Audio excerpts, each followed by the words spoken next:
Sa Cagayan de Oro City, gidayeg sa LGU ang hingpit nga pagserbisyo sa mga garbage collector sa syudad. Atong sayro ng ilang storya, pinaagi sa live report ni Cyril Chavez. Cyril.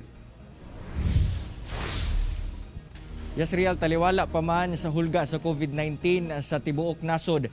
Nagpadayon gyapon sa pagtrabaho ug paghatag og serbisyo ang mga basurero dinhi sa Dakbayan. Busa aduna sila ginapanghimo nga lakang karon aron malikay ang ilang kaugalingon batok COVID-19. Bisan pa man nagpadayon ang hulga sa COVID-19, dili lamang sa nasod apan sa tibuok kalibutan. Padayon sab sa pagpanarbaho ang gikonsiderang unsung heroes sama na lamang sa mga garbage collector o mga basurero. Wala na nila panumbalinga ang posibilidad nga mataptan sa mong sakit.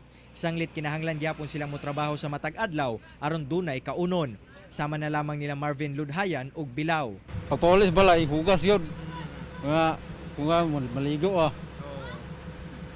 Pagkaman ilis na yun.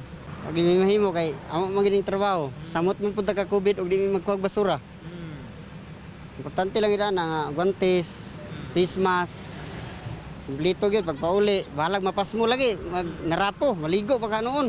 Ginasiguro sab kuno nila nga kung muuli na sila silang pamilya, humana na sila og limpyo silang kaugalingon. Ang maong kabayanihan sa mga basurero sa syudad sa Cagayan de Oro, gikalipay og giila sa City Environment and Natural Resources Office kun Clenro. Gani tungod kanila, nagpabiling limpyo og hapsay ang mga kadalanan busa gawas sa sweldo nga ginadawat sa mga basurero. Usasab sila sa priority nga makadawat og hinabang gikan sa LGU. Hero sila kay kung wala sila, ambot na lang kung unsay nahitabo sa atong cleanliness sa Dakbayan.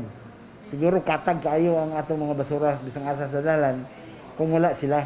Gibutyag sab sa otoridad nga aduna sila mga bag-ong sistema nga ginapatuman labi na sa pagkolekta sa hospital waste. After sa declaration, isa na lang katrak ang magkolekta sa tanan hospital. So mariyarina yung i-collect, dili na itong mga silingan nga balay. Diretso dayon siya sa CUMC, no? CUMC dayon sa Puerto na may hospital diha.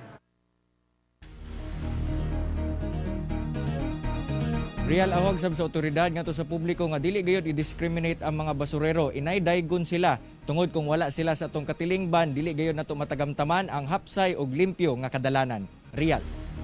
Daghang salamat, Cyril Chavez.